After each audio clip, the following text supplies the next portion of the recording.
Hey guys, by guys, I'm referring to whoever's watching. So, hey, how are you? So, I decided today, like, I literally decided today, right now, like, I came up with the name right now. I decided right now that I want to start a series, I don't know, a series of vlogs or a series of like pillow talk conversations where I'll just be sitting right here on my bed and saying whatever it is that I feel like I want to say for the morning, whether it is to affirm, whether it is to vent, whatever it is, to just come up here and talk. I am talking to whoever is listening, but if no one is, then I'm speaking to myself. That's still okay because I feel like more than anything, I'm the one who needs to hear this, more than anyone at this time for myself, right?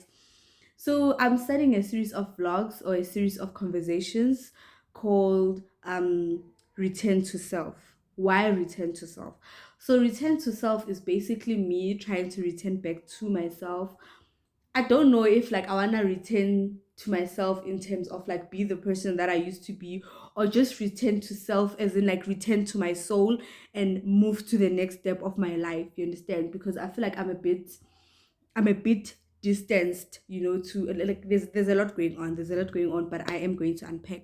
So number one, I'm now a mom, and I just wanna say, you know, the whole pregnancy journey and giving birth. Actually, giving birth was like a nightmare for me, but like the whole pregnancy journey kind of does changes who you are, and it changes a lot about who you are.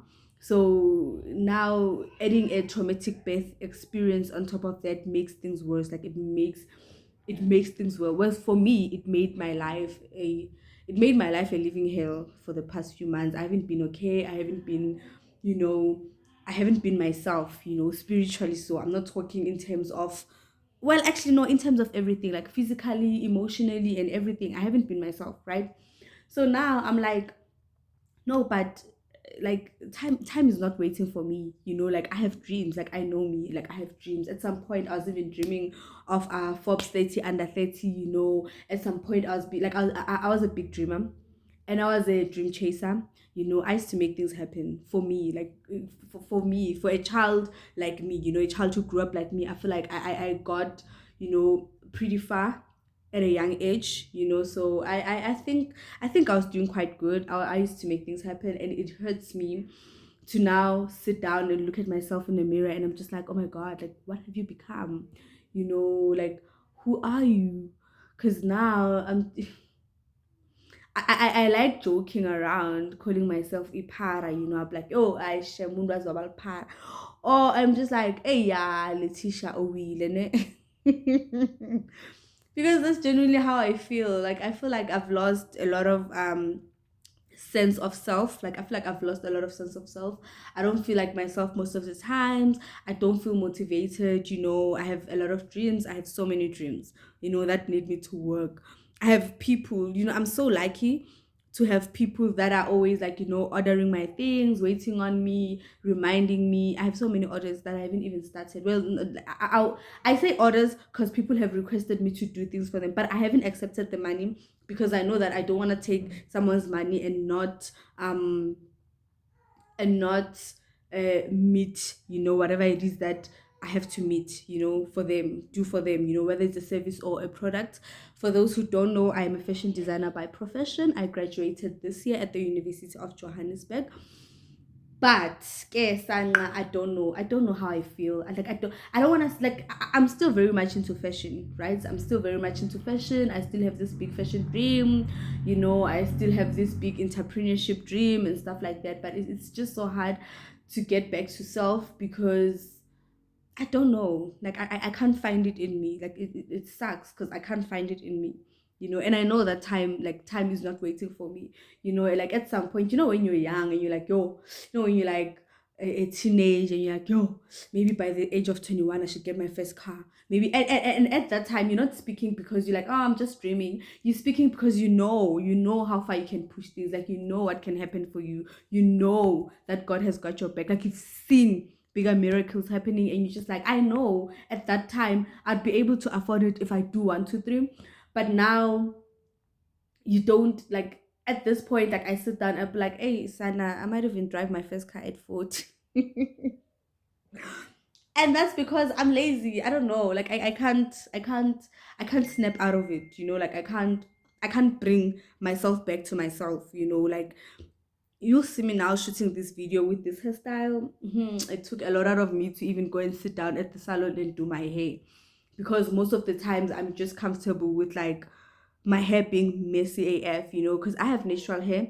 So if like if you don't treat natural hair and you just leave it like that, no combing, no nothing, like you don't put anything, you don't use anything, you just like literally wake up, you don't even wear anything when you go to sleep, and I'd wake up like that uh in the morning, sometimes if I feel a bit shameless, nyana, I'll wear a hat and go to town, and I wouldn't care, with like my tracksuits that have a lot of blankets. Like in Gucci yazini ne, it's a lot. Like I just like I've just let myself go. I've let myself go and it hurts me. So I was like, you know what? So today, right now, I decided I'm like, I've been wanting to film something for a long time. Like I've been, because if well, I have a YouTube channel. So like I've been wanting to go back because I feel like I was doing quite well for myself. But then manje, like it's a lot. So it's just like, let me make this commitment. Maybe let me film something and film and thingy. And what do you call this word? Oh, because I'm slow. And it's there. It's just, but anyways, let me just film this so that I can,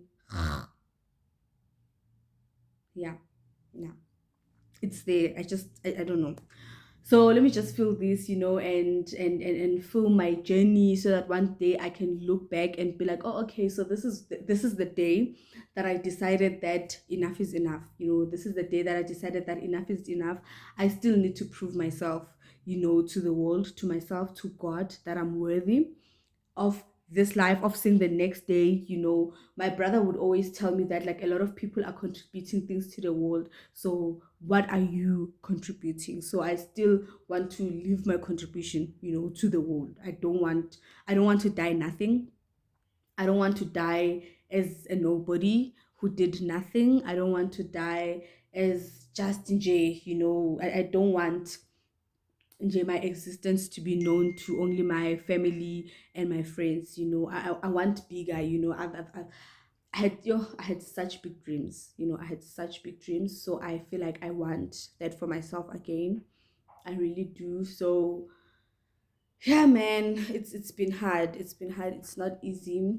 I think more than anything, for me, if I can say, for me, I went through a lot, especially last year. Like I went through a lot. I went through a lot of traumas, and then this year was like, the nail on my coffin. So just to summarize a bit, last year I lost my aunt, who I will refer to as the love of my life, in a very traumatic manner. Like it just messed up with a lot in my life. It messed up with everything. It changed everything. Like it changed everything.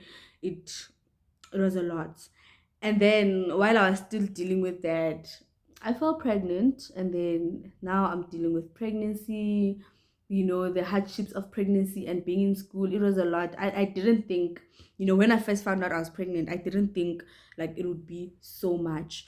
But again, like it robbed me of my traumas and my, I don't want to say depression, because I don't think I was depressed.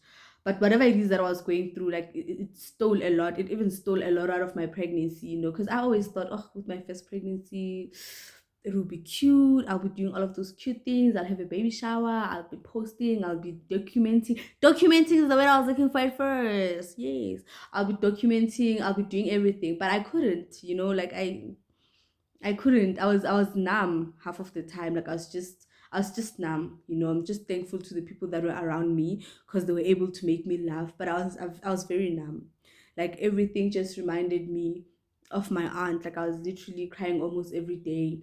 Like when you lose someone that you loved so much. I considered her as my mom too. So when I lost her, I used every time something good happens for me or to me, like it used to bring back the pain of her not being there for me to share it with her.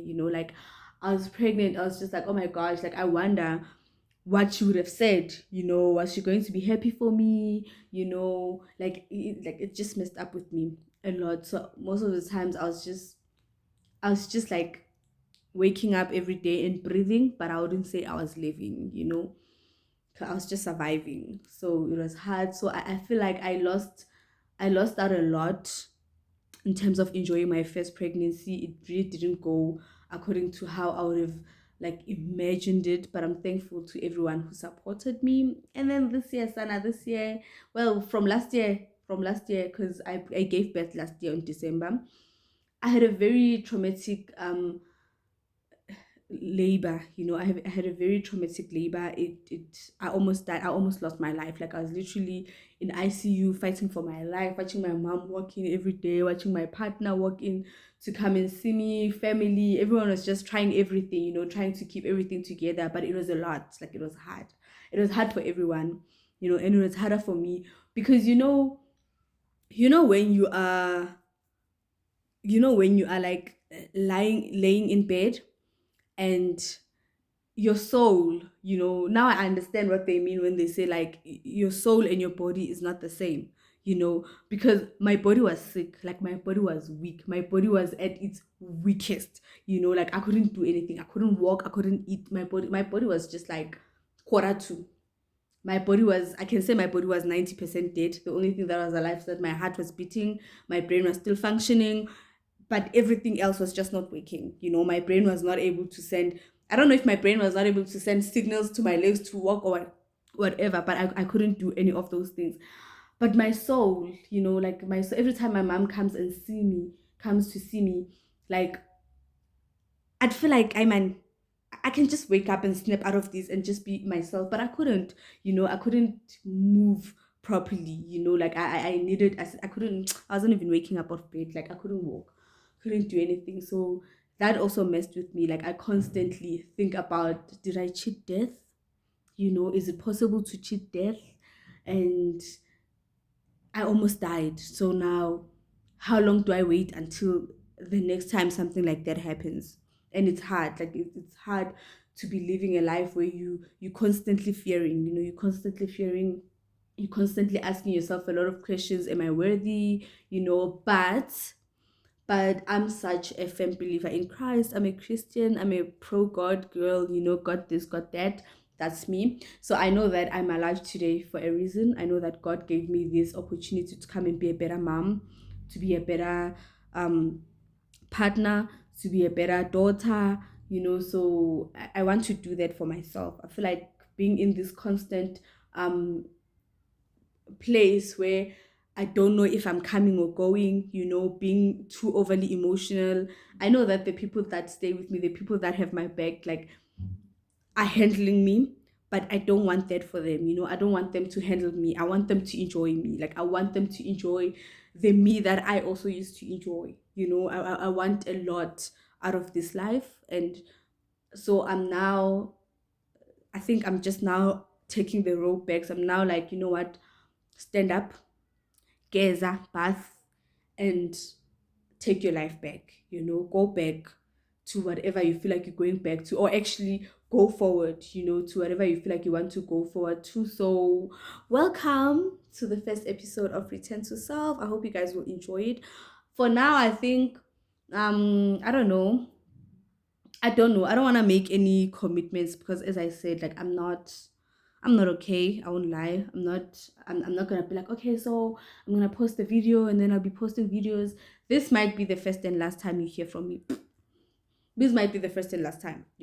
I might post this video and then after that I'm like, no, I'm not doing this. I'm not going outside like that. Because it's not easy.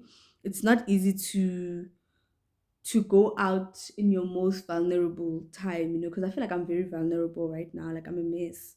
So it's not easy because people are mean. Sometimes if you want to open up about things like this, you have to first consider the fact you're with other people will be coming for you. Other people will be coming for you. Other people will nje kuningi, other people will even make this video be something that it's not even about. So I don't know. I don't know how much of negativity I can take if it ever gets to the wrong hands, or if it ever even, like, gets anywhere. So yeah. But anyways, thank you for listening. Thank you for listening to my event. Yeah. Bye.